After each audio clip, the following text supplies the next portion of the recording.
Hi guys. So today we're going to talk about back pain. Okay. So back pain can come in different forms. Okay. This example that we're using here, I'll explain the chart in a second, is coming from a person that has a weak shoulder and it's causing their back to get overloaded. Okay. So we've got this stick person here. So if you just look at the pelvis, this little triangle, and the legs are down here. Excuse my artwork now. Okay. It wasn't my forte ever. These black dots indicate the spine going up along. Here's the head.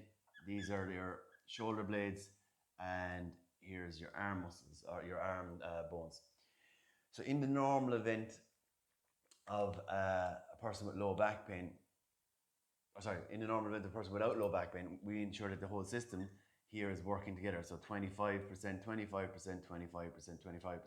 So all the muscles here from the butt in your gluteal area, your low back, your mid back, up into your shoulder are working, doing their part.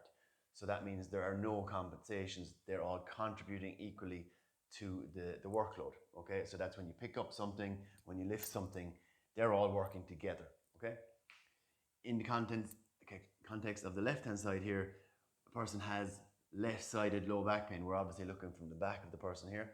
Left-sided low back pain. This is all tight, feeling sore, very painful, can send a little bit of pain across the area in here, and it definitely person doesn't like to move, and they get a lot of pain when they pick up stuff.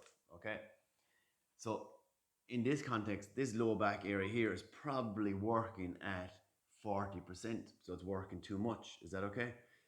It's tightening up, and therefore the muscles tightening around the area, trying to protect itself or compensate for something else going on, is causing this area to get overloaded. Simple as.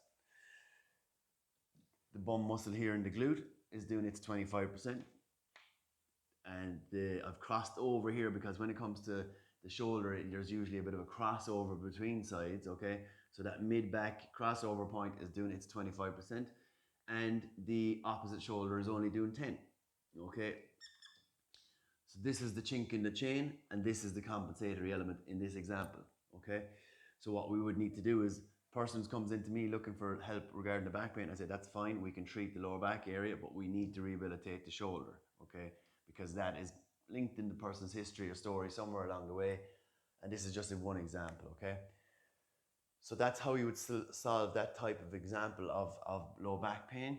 And the main thing to get a successful outcome and result from physio is understanding the whole process behind it, okay? So when we get someone coming in, we always ask them, where are you on your road to recovery, and what does recovery mean for you? Okay, so most people say, look, I want to have no pain here.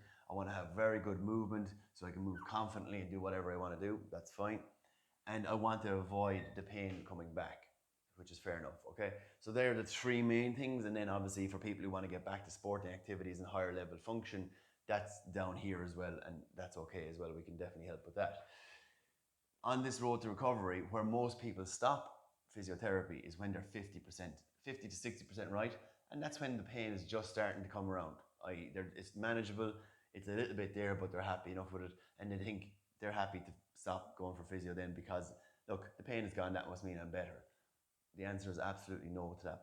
Okay, the pain is gone, but we haven't built up enough strength and resilience in the body to stop this compensation from happening. Okay, that takes a lot longer. Okay, even when the pain is gone, we need to make sure that we continue to build strength. Okay, and get you back to normal. So you probably can just barely read that. That's back to an end for normal.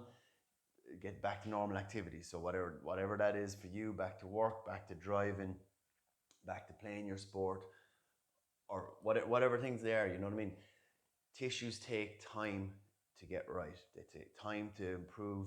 Compensations take time and practice and lots of repetitions to overcome, and you have, like unlearning a bad habit, relearning a new habit. It takes a long time, it takes a lot of commitment and a lot of awareness and understanding. Okay, so it is very, very possible. We've had hundreds of people, thousands of people over the years come through with back pain, and people who had like years and years of back pain and never seem to be getting a solution, and they get right. Okay, so it is possible. You just need to know how, and we can facilitate you with that.